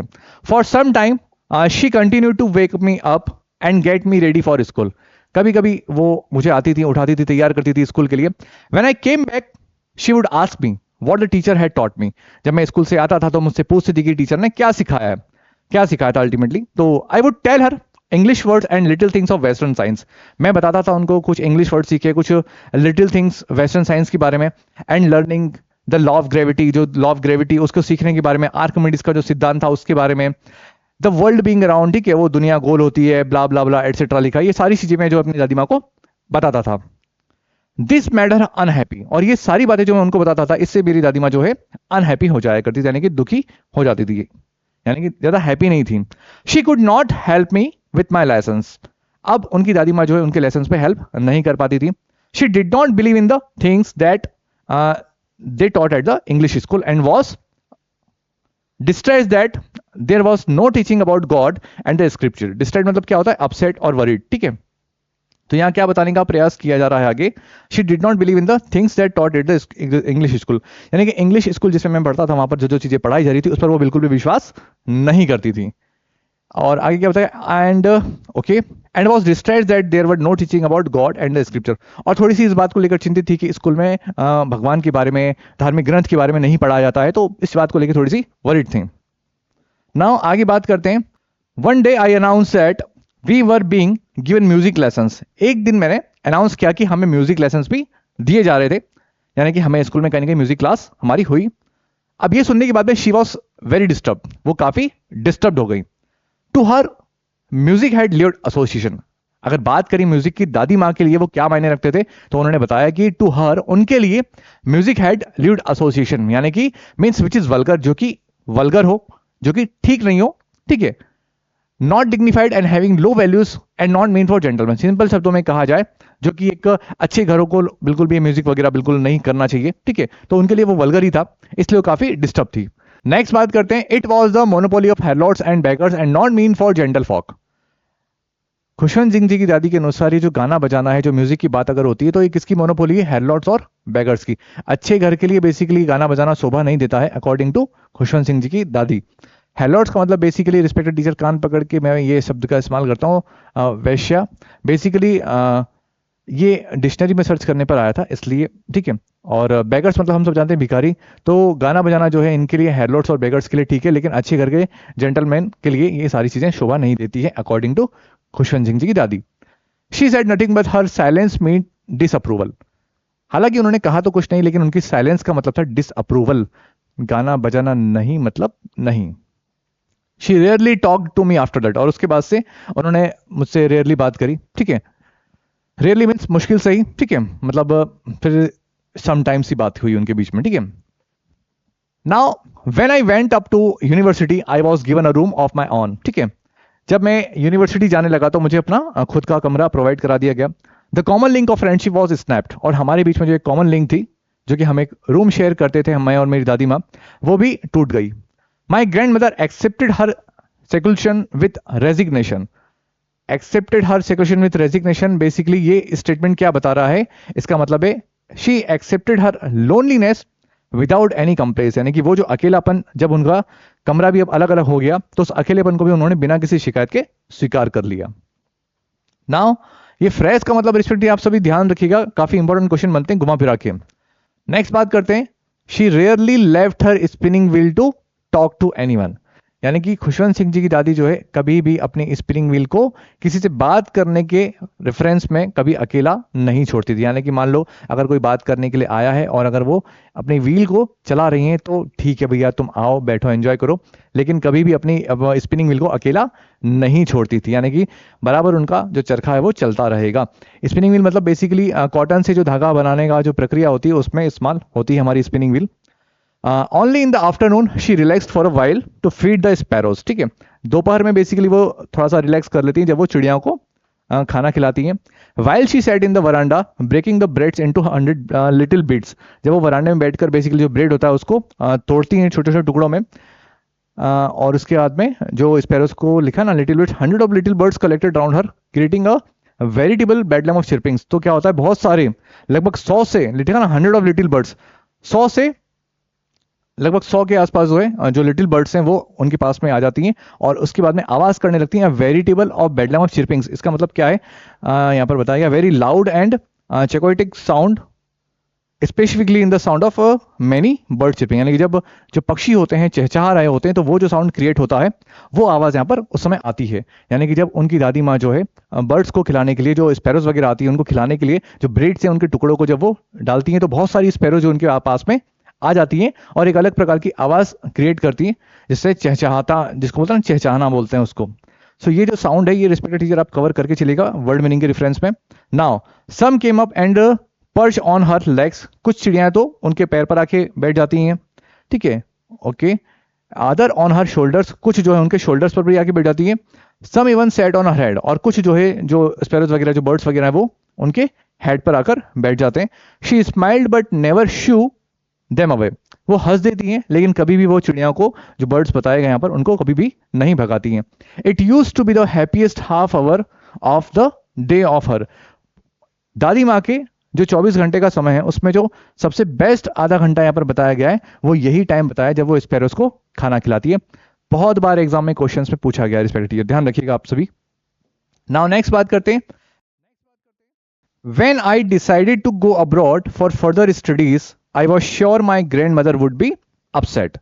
जब मैंने डिसाइड किया कि मैं यूनिवर्सिटी कंप्लीट करने के बाद में अब फर्दर स्टडीज के लिए अब्रॉड यानी कि विदेश जाकर पढ़ाई करूंगा, तो मैं श्योर था कि मेरी दादी माँ जो है अपसेट होंगी, ठीक है। I would be away for 5 years, after all मैं जो है 5 सालों के लिए विदेश जाने वाला था। And at her age one could never tell, और इस उम्र में यानी कि जितनी उम्र दादी माँ की थी उसमें कोई बता नहीं सकता कि मतलब शायद वो दोबारा उनको देख पाएंगे या नहीं देख पाएंगे। But my grand mother could, लेकिन मेरी दादी माँ जीवित रही, ठीक है, यानी कि मैं उनको देख पाया। She was not even sentimental, ठीक है, लेकिन अब यहाँ पर बता रहे हैं कि मेरी दादी माँ बिल्कुल भी सेंटिमेंटल नहीं हुई। She came to leave me at the railway station but did not talk to show any emotions, ठीक है, वो रेलवे स्टेशन आई, ठीक है, मुझे सी ऑफ करने के लिए, ड्रॉप करने के लिए, but did not talk to show any emotions, लेकिन उन्होंने किसी प्रकार के इमोशंस को शो नहीं किया। आगे क्या बताने का प्रयास किया गया है उसमें, okay. Her lips moved in pair, और मेरी दादी माँ के जो लिप्स से बेसिकली वो प्रेयर में बिजी थे, जैसे कि हमने देखा है इस पूरी स्टोरी में कि उनकी दादी माँ जो है अपनी रोजरी को लेकर वो माला वगैरह और जो उनको गाना वगैरह जो उनका जो वो होता है ना कि जो भी उनके मंत्र वगैरह चलते रहते हैं रोजरी में, श्लोक वगैरह, वो बराबर कंटिन्यू चलते रहते हैं। ठीक है। हर लिप्स मूव्ड इन प्रेयर, ठीक है, उनके जो लिप्स हैं वो प्रेयर में बिजी रहते थे। Her mind was lost in prayer, उनका जो माइंड था वो भी प्रेयर में लॉस्ट था। हर fingers were busy telling the breeds of rosary, और उनकी जो उंगलियां थी वो जैसे कि वो बार बार माला जपते रहते हैं उसमें बिजी थी। Silently she kissed my forehead, और फिर धीरे से उन्होंने मेरे फॉरहेड पर, माथे पर किस किया, चूमा। And when I left I cherish the moist imprints as perhaps the last sign of physical contact between us. और जब उन्होंने मुझे चूमा और जब मैं वहां से गया तो आई चेरिश, चेरिश मतलब बेसिकली होता है होल्ड, यानी कि होल्ड करके, यानी कि जब उनकी दादी माँ ने उनको फॉरहेड पर किस किया तो उनको ये लगा कि शायद ये हमारे बीच में एक आखिरी फिजिकल कांटेक्ट है। ठीक है, कि शायद फिर वो इतना 5 साल का ड्यूरेशन है शायद, और दादी मंती बूढ़ी है तो शायद वो उनको दोबारा देख पाएंगे या नहीं देख पाएंगे, ये सारी चीजें उनको महसूस होती हैं। ठीक है, नेक्स्ट बात करते हैं। But that was not so, suddenly अचानक से लाइट चली गई। सो उसी पीरियड में हमने थोड़ा सा ब्रेक ले लिया, और ब्रेक के बाद ही हमें मुझे याद है कि अब थोड़ा सा स्लाइड को एक्सप्लेन करने से पहले रिस्पेक्टेड टीचर्स, मैं आपको पीडीएफ दिखा दूं जो हमने इस चैप्टर की तैयार करी है, और आपको हमारे, यानी कि जब आप हमारे कोर्स से जुड़ जाएंगे तो आपको कैसे क्या हम कंटेंट प्रोवाइड कराएंगे। ठीक है, तो सबसे पहले तो इस पीडीएफ को देखिए, ये सारी पीडीएफ जो आपको ऐप के ऊपर मिलेंगी। ठीक है, कि किस लेवल पर हमने कंटेंट तैयार करा है, जितने भी रिस्पेक्टेड टीचर्स हैं वो आराम से इसको देखिए। सबसे पहले तो हम लोगों ने इस बार में थोड़ा सा इसको इत्मीनान से एक्सप्लेन कर देता हूँ, फिर हम वापस चलेंगे हमारी जो चैप्टर वाली जर्नी उस पर। नोट मेंशन साफ साफ कर दिया है कि this box is main for providing updates और करेक्शंस टू द क्वेश्चंस। ठीक है, जनरली हम सब जानते हैं कि लास्ट टाइम हमारे पास केवल 3 महीने थे ग्रेड 2 के एग्जाम्स में, तो कुछ एरर्स हो गए। ठीक है, मैं मान के चलता हूं कि 100 में से लगभग 5 से 6% थोड़े बहुत एरर्स हुए, वो टाइपो एरर की कैटेगरी में कंसिडर किए जाएंगे। ठीक है, बाकी लोगों से मैंने कहा भी था, और इसके अलावा कुछ छोटे मोटे, मान लो इक्का दुक्का अगर आंसर गलत हो जाते हैं तो उसके लिए हमने, ताकि एस्पिरेंट्स का किसी प्रकार से दिक्कत ना हो। होता है समटाइम्स कि हम इतने कम समय में अगर कंटेंट तैयार करके दे रहे हैं तो एरर्स हो जाते हैं, सिर्फ एक हल्के से क्लिक का देर रहता है रिस्पेक्टेड टीचर्स, तो इंटेंट गलत नहीं है।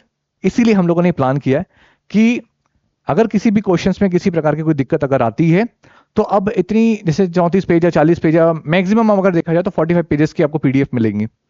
अब इसमें क्या होगा कि पर्टिकुलर मान लो अगर 28 पेज नंबर पर किसी क्वेश्चन में कोई चेंजेस किए, तो अब आप, और ऐप के ऊपर जैसे ही अपडेट आएगा नोटिफिकेशन, तो आप कहाँ ढूंढेंगे, वो टाइम कंज्यूम होगा। इसलिए हमने बहुत आसान करने के लिए किस तारीख को हमने पर्टिकुलर किसी क्वेश्चन में चेंजेस करे हैं, खुशवंत सिंह या फिर कोई सा भी जो राइटर का वर्क है उसमें करे हैं, तो वो क्वेश्चन नंबर आपको लिख जाएगा।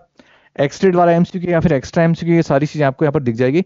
मतलब सिंपल शब्दों में कहा जाए तो आपको स्टार्टिंग में ही जैसे ही आप पीडीएफ खोलेंगे आपको साफ साफ लिखा हुआ मेंशन होगा कि किस क्वेश्चंस में कितनी तारीख को कितने बजे वो सारी चीजें चेंजेस हुए हैं, कितनी बार हुए हैं, वो भी आपको देखने को मिल जाएगा। तो आप सीधे पीडीएफ में ऊपर जाएंगे और वहां पे क्लिक कर देंगे। ठीक है, तो ये थी बात इसकी। इसके अलावा हर बार की तरह कहता हूं कि ये खुशवंत सिंह जी की बायोग्राफी है। ठीक है, आप थोड़ा सा, आप चूंकि समय है तो पीजीटी एग्जाम से डिटेल में थोड़ा कवर करके चलिएगा। Born, death, birth name, pet name, ये सारी चीजें हमने मेंशन करी है।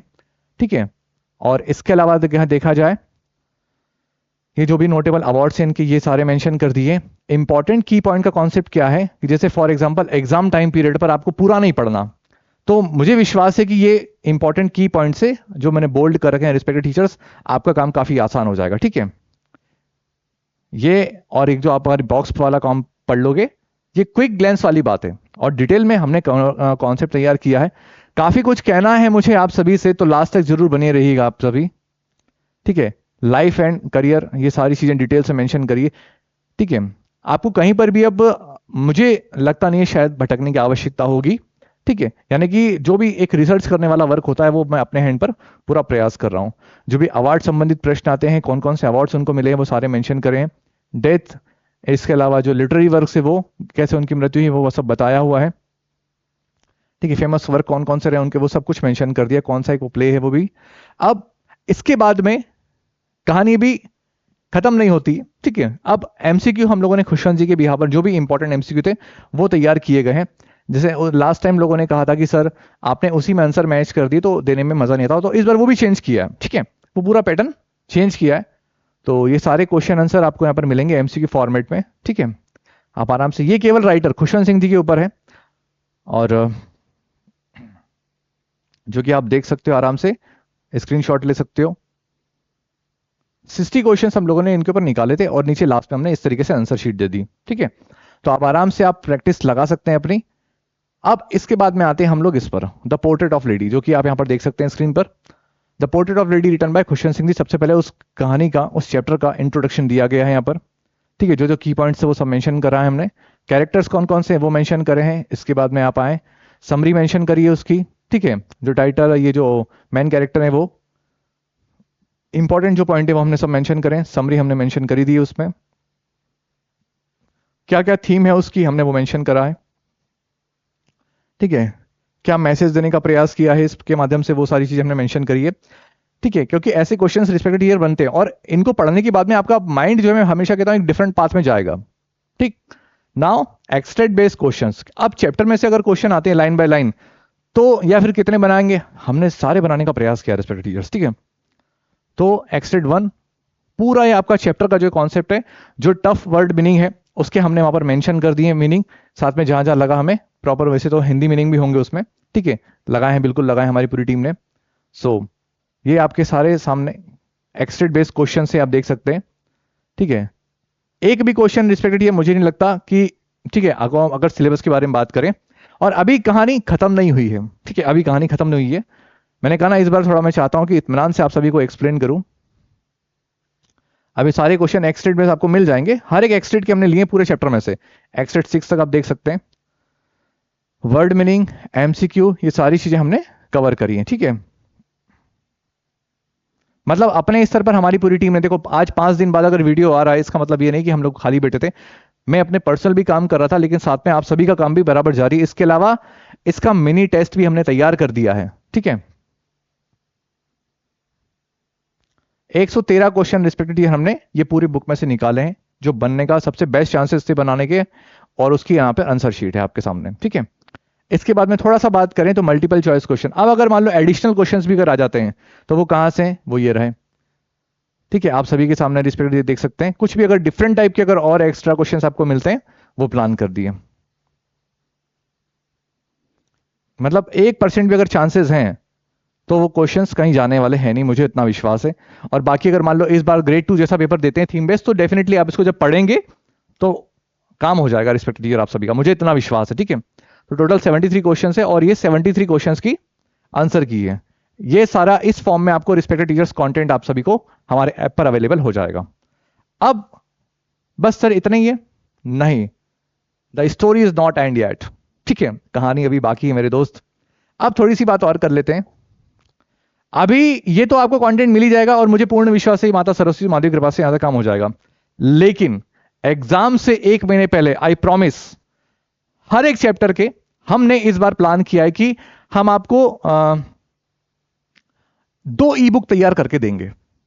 यानी कि जो हमारी गोल्ड बैच से जुड़े हुए जो भी लोग हैं, जिसमें मैं आपको वादा करता हूं, इस वीडियो को भी रिकॉर्ड करके रखना, कि 1500 प्लस एमसीक्यू मैं आपको पूरे सिलेबस में से हटकर दूंगा अलग से। यानी कि अगर सिलेबस चेंज नहीं होता है तो, अगर हो जाएगा तो फिर कुछ और प्लान करेंगे समय रहते। तो ये तो मेरा एक वादा है आपसे कि यहां पर 1500 प्लस एमसीक्यू आपको और मिलेंगे, लेकिन एग्जाम से 1 महीने पहले। ठीक है, और इसके बाद में, यानी कि वो जो क्वेश्चंस है 1500 प्लस, वो इससे रिलेटेड नहीं रहेंगे, डोंट वरी, थोड़े से डिफरेंट आपके लिए रहेंगे, बिल्कुल नए। मैंने कहा ना, एक बार पहले पूरा कोर्स करा दूं, फिर और कितना रिसर्च कर सकते हैं वहां तक पहुंचेंगे। उसके बाद में एक ई बुक लॉन्च करेंगे, वो भी लेकिन लास्ट मोमेंट पर, अभी नहीं, पहले आप सभी के लिए डिटेल में, जैसे होता है हर प्रकार का व्यक्ति के सर हम, लेकिन वो ई बुक और नेक्स्ट लेवल पर रहेगी, उसमें पूरा कंटेंट हम किस लेवल पर तैयार कर सकते हैं वो। तो ई बुक हमारी 2 इस बार आने वाली, हम लोग इसके लिए प्लान कर रहे हैं, और ये कंटेंट जो है रिस्पेक्टेड टीचर, वो आप सभी को अवेलेबल होगा। आप इससे अपनी तैयारी को बेहतरीन तरीके से कर सकते हैं। मैं आपको विश्वास दिलाता हूं कि आप अगर हमारे साथ जुड़ के हमारे साथ जर्नी में आते हैं, तो महादेव और माता सरस्वती कृपा से मुझे लगता है कि एक रिजल्ट नेक्स्ट लेवल का रहेगा। बस इतनी सी बात है फिलहाल तो ये। अब हम चलेंगे हमारे वापस स्टोरी की तरफ। तो मैंने कहा था बीच में मैं आप सभी को ये कंटेंट दिखा दूंगा कि हमारी पीडीएफ आपको कैसे मिलेंगी।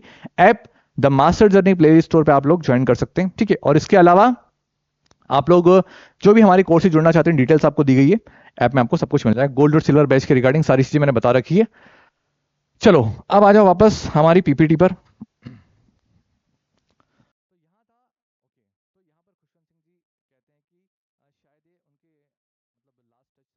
But that was not so, पर ऐसा नहीं था after 5 years I came back home and was met by her at the station.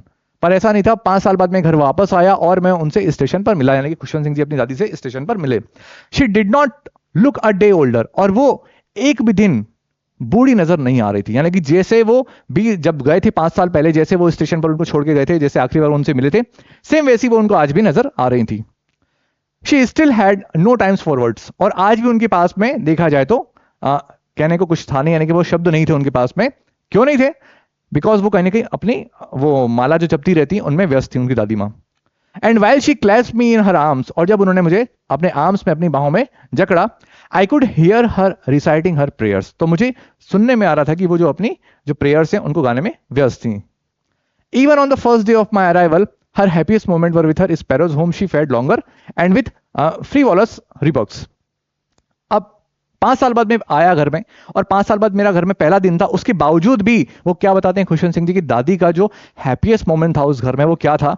मेरे आने का नहीं, बल्कि वो क्या, वो दिन में जो नून में जो स्पैरोज वगैरह, जो चिड़िया वगैरह, उनको जो खाना खिलाती है, वो उनके साथ में जो टाइम स्पेंड करती, वो उनका हैप्पीएस्ट मोमेंट था। ठीक है, आगे क्या बताते हैं? And frivolous rebukes, frivolous rebukes को मतलब यहाँ पर मेंशन किया है, refers to the casual non serious and light hearted scolding. ठीक है, अच्छा क्लास मतलब बताती है किसी चीज को अपने हाथों से बुझाओं से डंडों से भगाना। ठीक है, फ्री वॉलस रिबक्स मतलब रहता है किसी को हम लोग भगाते ना, जस्ट लाइक कि हम चाहते नहीं है भगाना, लेकिन हम लोग भगा रहे हैं। ठीक है, जैसे बेसिकली ये घर में मम्मियों का या दीदियों का, ठीक है, और इसके अलावा कुछ स्पेशल लोग होते हैं, मतलब बहुत प्यारे प्यारे से बच्चे जो, चल अगर हमने जनरली हमने किसी की तारीफ कर दी, या फिर जैसे हमने हमारी दीदी को बोला दीदी आप तो मक्खन लगाना जो होता है ना, फिर वो दीदी बोलती चल हट यहाँ से, तो वैसा वाला कॉन्सेप्ट है कि हम भगाना भी नहीं चाहते और हम प्यार से डांट रहे होते हैं, उसको बोला जाता है बेसिकली फ्रीवॉलस रिबक्स। ठीक है, ना आगे बात करते हैं। In the evening a change came over हर, शाम को उनमें एक परिवर्तन आया। ठीक है, शी डिड नॉट प्रे, उन्होंने अपनी प्रे नहीं करी, जैसा कि हमने इस पूरी स्टोरी के अंदर देखा कि उनकी दादी माँ जो है बेसिकली क्या करती हैं, स्टोरी को कंटिन्यू, यानी कि जो माला लेकर जपती रहती हैं, पूजा पाठ करती रहती हैं, तो उन्होंने मॉर्निंग में यानी कि उन्होंने प्रे नहीं करा। ठीक है, शाम के समय उन्होंने प्रे नहीं करी, यानी कि ये उनमें परिवर्तन देखने को मिला by Khushwant Singh ji. She collected the women of the neighbourhood, got an old drum and started to sing. उन्होंने क्या करा? She collected the women of the neighbourhood, पड़ोस में से महिलाओं को उन्होंने इकट्ठा कर लिया। आगे गॉट एन ओल्ड ड्रम, और जो उनका पास में ओल्ड ड्रम था, जो ढोलक थी, उनको उठा लिया, यानी कि लेकर आए, एंड स्टार्टेड टू सिंग, और फिर वो गाना बजाना उनका शुरू हो गया। For several hours she thumbed the sagging skins of the dilapidated drum and sang of the homecoming warriors। अब थोड़ा सा बड़ा है तो हम सेंटेंस तो हम उसको टुकड़े करके पढ़ लेते हैं। क्या लिखा है?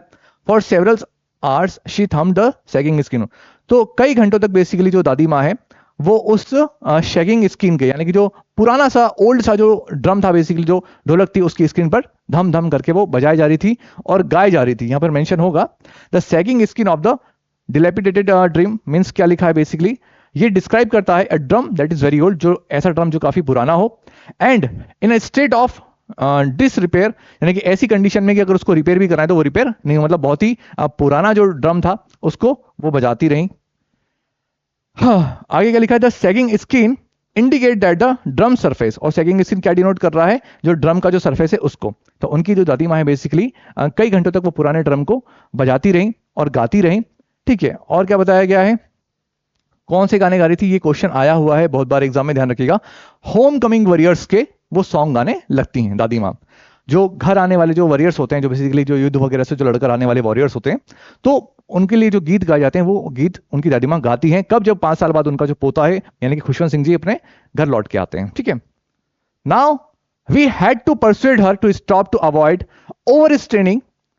हाँ, आगे क्या लिखा है? ओके, चलते हैं। We had to persuade her to stop avoid over straining, यानी कि कहीं ना कहीं यहां पर मेंशन किया गया है, देखो, we had to persuade her to stop avoid destroying, मतलब the speaker and other had to convince someone to stop doing something because they were worried that she might stress tension और हब, यानी कि अब क्या हुआ, जब वो लगातार कई घंटों तक वो ढोल को बजाती रही, तो कहीं ना कहीं जो उनके घर के जो बाकी सदस्य हैं वो उनके लिए चिंतित हो गए, क्योंकि उनकी उम्र ज्यादा थी, और कहीं ना कहीं उनको ये महसूस हो रहा था कि इस तरीके से अगर कंटिन्यूसली अगर कुछ लगातार बजाती रहेंगी तो टेंशन हो सकती है, कुछ ना कुछ दिक्कत उनको उनकी उम्र को देखते हो सकती है। इसलिए उन्होंने परस्यूट करने का प्लान किया, यानी कि समझाने का कोशिश की कि दादी माँ बस अब इसको मत बजाइए।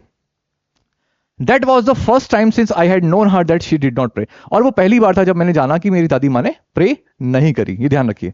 आशा करता हूँ रिस्पेक्टेड टीचर्स की आप सभी को ये समझ में आ रहा होगा अच्छे से। नेक्स्ट बात करते हैं। The next morning she was taken ill, और अगले दिन जो है दादी माँ बीमार हो गई। It was a mild fever, यानी कि एक वो नॉर्मल सा फीवर था। And the doctor told us that it would go, और जो डॉक्टर ने क्या कहा कि नॉर्मल बुखार है वो चला जाएगा। नाउ आगे क्या बता रहे हैं, but my grand mother thought differently, लेकिन जो मेरी दादी माँ थी वो कुछ डिफरेंट तरीके से उन्होंने सोचा। क्या सोचा भैया? She told us that her and was near, उनको लगा कि उनका जो अंत है अब वो करीब है। She said that since only a few hours before the close of the last chapter of her life, she had omitted to pray. क्या कहती हैं? She said that since only a few hours before the close chapter of the life, यानी कि उनके जीवन का जो अब अंतिम चैप्टर है उससे कुछ घंटे पहले उन्होंने क्या कर दिया? Omitted to pray, यानी कि जो हमने देखा ये इस वाले पैराग्राफ में हमने क्या देखा कि that was the first time since I known that she did not pray, यानी कि उन्होंने प्रे नहीं करा। तो बताती है कि मेरे जीवन का जो आखिरी अध्याय था उससे कुछ घंटे पहले मैंने प्रे करना बंद कर दिया। She was not going to waste any more time talking to us, और जब उनको महसूस हुआ कि भाई साहब मैंने प्रे नहीं करी तो वो अब बाकी का जो बचा कुछ टाइम है वो बाकी लोगों से बात करने में वेस्ट नहीं करना चाहती थी, इसलिए उन्होंने कुछ भी किसी की नहीं सुनी, वो कंटिन्यू आगे अपनी प्रे करती रहती, जो कि हमें आगे वाली स्लाइड में देखने को मिलेगा। आशा करता हूं रिस्पेक्टेड टीचर्स की ये सभी चीजें आपको अच्छे समझ में आ रही होंगी। नेक्स्ट बात करते हैं। We protested but she ignored our protested, हमने विरोध किया कि दादी माँ अब तबीयत ठीक नहीं तो थोड़ा सा आराम कर लीजिए, ठीक है, लेकिन उन्होंने हमारी एक नहीं सुनी, यानी कि उन्होंने हमारे प्रोटेस्ट को एकदम इग्नोर कर दिया। ठीक है, वी प्रोटेस्टेड, हमने विरोध किया, but she ignored our protest, उन्होंने हमारे विरोध को प्रोटेस्ट को इग्नोर कर दिया। She lay peacefully in bed praying and telling her beads, ठीक है, वो शांतिपूर्वक तरीके से बेड पर लेटी रही और जो माला और जो प्रे वो करती रहती थी वो कंटिन्यू करती रही। Even before we could suspect her lips stopped moving and the rosary fell from her lifeless fingers, इससे पहले कि हम कुछ समझ पाते, ठीक है, थोड़ा सा वो मैं स्टाइलर चला देता हूं, ठीक है, even before we could suspect, इससे पहले कि हम कुछ समझ पाते, हर लिप्स स्टॉप्ड मूविंग, उनके होठों ने हिलना बंद कर दिया, and the rosary fell from her lifeless fingers, और बेजान सी पड़ी उनकी उंगलियों से वो जो रोजरी थी, माला थी, बेसिकली वो गिर गई। A peaceful pallor spread on her face, और उनके चेहरे पर बेसिकली एक पीलापन सा छा गया, एक धुंधलापन सा छा गया। And we knew that she was dead, और हम समझ गए बेसिकली कि वो जो दादी माँ है वो चल बसी, ठीक है, यानी कि कहीं ना कहीं ये सारी चीजें देख के अब थोड़ा सा जो सीन है वो मार्मिक होने वाला है। नेक्स्ट बात करते हैं। We lifted her off the bed and as is customary laid her on the ground and covered her with a red shroud. What does it mean यार?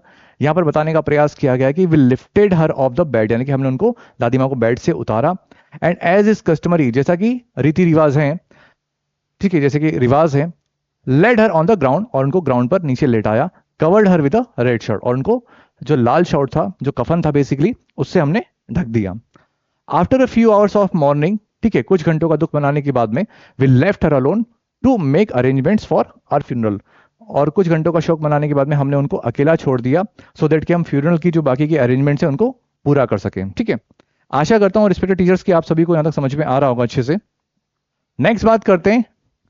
इन the evening we went to her room, यानी कि शाम को हम लोग दादी माँ के कमरे में गए, विद अ क्रूड स्ट्रेचर, यानी कि कच्चे स्ट्रेचर के साथ में, to take her to be cremated, यानी कि जो अंतिम संस्कार की, जो अंतिम विदाई की जो प्रक्रिया है उसको पूरा करने के लिए हम दादी माँ को लेने के लिए उनके कमरे में कच्चे स्ट्रेचर के साथ में गए। आगे क्या लिखा है? The sun was setting and had lit her room and verandah with a blaze of golden light, यानी कि सूरज बेसिकली क्या कर रहा था? ढल रहा था, और उसने दादी माँ के कमरे और बरामदे को सुनहरी रोशनी से जगमगा दिया। We stopped halfway in the courtyard, हम आधे रास्ते में ही आंगन में रुक गए। All over the verandah and in her room right up to where she lay dead and stiff, wrapped in the red shroud, thousands of sparrows sat scattered on the floor, यानी कि पूरे बरामदे में, यानी कि कहां लिखा है? ऑल ओवर द वरांडा, यानी कि बताया जा रहा है कि जो पूरा वरांडा है बेसिकली पूरे बरामदे में और उसके कमरे में, जहां पर वो लाल कफन में, यानी कि दादी मां लिपटी हुई थी, मृत और अकड़ कर लेटी हुई थी, हजारों जो स्पैरोज हैं, जो चिड़ियां हैं बेसिकली, वो फर्श पर बिखरी हुई पड़ी थी। We felt sorry for the birds, ठीक है, हमें जो है कहीं ना कहीं उन बर्ड्स के लिए, चिड़ियाओं के लिए बुरा महसूस हो रहा था, सॉरी फील हो रहा था, ठीक है। And my mother fetch some bread for them, और मेरी माँ जो है उनके लिए कुछ ब्रेड लेके आई। She broke it into little crumbs, और जैसा कि दादी माँ जो है उनको अलग अलग छोटे छोटे बारीक बारीक टुकड़ों में उनके लिए डालती थी, ठीक वैसे उनकी मम्मी ने किया। The way my grand mother use to, जैसा कि बताया भी है कि जिस तरीके से उनकी दादी माँ उन ब्रेड्स को टुकड़ों में काटकर उन चिड़ियाओं को देती थी, उस तरीके से उनकी माँ ने भी करा। And threw it to them, और उनको चिड़ियाओं की तरफ फेंक दिया, ठीक है। आगे क्या लिखा है, the sparrows took no notice of the bread, लेकिन इस बार जब उनकी माँ ने यानी कि खुशवंत सिंह जी की माँ ने जब उस ब्रेड को अलग तरीके से टुकड़े करके फेंका, तो स्पैरोज ने, चिड़ियाओं ने उनकी तरफ बिल्कुल भी नोटिस नहीं किया। When we carried away, ठीक है, when we carried my grandmother's corpse off, they flew away quietly, और फिर जब मेरी दादी माँ को मेरी दादी माँ की लाश को जब ले जा रहे थे तो वे चुपचाप उड़ गई, यानी कि जितनी भी चिड़िया वहां मौजूद थी वो सब चुपचाप से उड़ गई। Next morning the sweeper swept the bread crumbs into the dustbin, और अगले दिन जो सफाई कर्मी था उसने जो है ब्रेड के जो टुकड़े थे, क्रम्स मतलब टुकड़े को कूड़ेदान में डाल दिया, ठीक है। और इस तरीके से जो रिस्पेक्टेड टीचर्स हमारा ये चैप्टर होता है समाप्त, ठीक है। लाइन बाय लाइन हमने इसको कवर किया, और जितने भी डायमेंशंस बन सकते थे, देखो मैंने जो मेरा एमपीटेट टीजीटी का पहला वीडियो था द फन दे हैड, उसमें और कुछ वीडियोस में मैंने और डिटेल में बताया है कि एमसीक्यू लाइन बाय लाइन कैसे बनते हैं। हम पर्टिकुलर किसी लाइन को अगर बना लेंगे यानी कि तो अपने समझ में आ जाएगा अच्छे से। जैसे फॉर एग्जांपल के लिए अगर मैं यहीं पर बताऊं कि कैसे क्वेश्चंस बन जाएंगे, ठीक है। ओके ओके ओके, अब यहां पर लिखा है fill in the blanks of sparrows, कितनी स्पैरो थी, 100, 1000 या कैसे। एनसीईआरटी का फिर बता रहा हूं, एक एक वर्ड एक एक लाइन आपके माइंड में छपी होना चाहिए। अगर हल्का सा भी फ्रेज उठा के दे दिया जाता है कि बताओ कौन से चैप्टर से, आपको तुरंत क्लिक में आना चाहिए, ठीक है। इसके अलावा we protested but shift around in the Netherlands, ठीक है, after a few hours of morning, कितने घंटे, ठीक है, दुख मनाया उन्होंने, 1 2 3 4 या फ्यू आवर्स, अच्छा कुछ भी मेंशन कर सकते हैं। क्वेश्चन हम सब जानते हैं, देखो आप मेरा इंटेंट समझ रहे होंगे कि मैं क्या कहना चाह रहा हूं। इन्हीं लाइनों से आपका क्वेश्चन फ्रेम होगा, वो सारे मैंने बनाने का प्रयास किया है एक्सटेट में, आप सभी ने देखा होगा, ठीक है। सो बस इतनी सी बात थी जो आप सभी के साथ में आज इस वीडियो के माध्यम से करना चाहता था। और ये चूंकि एमपीटेट पीजीटी का पहला वीडियो है, और अब जो है हम लोग कुछ नए वीडियो के साथ में आपके साथ मुलाकात करेंगे और नेक्स्ट लेवल का कंटेंट आप सभी के लिए लेकर आएंगे, ठीक है। चलिए, सो स्टे कनेक्टेड, और अगर वीडियो आपको अच्छा लगता है तो प्लीज लाइक, सब्सक्राइब और शेयर जरूर कर दीजिएगा, ठीक है। Stay connected, keep learning, all the best. जय मां सरस्वती, जय Shri Mahakal. Thank you very much.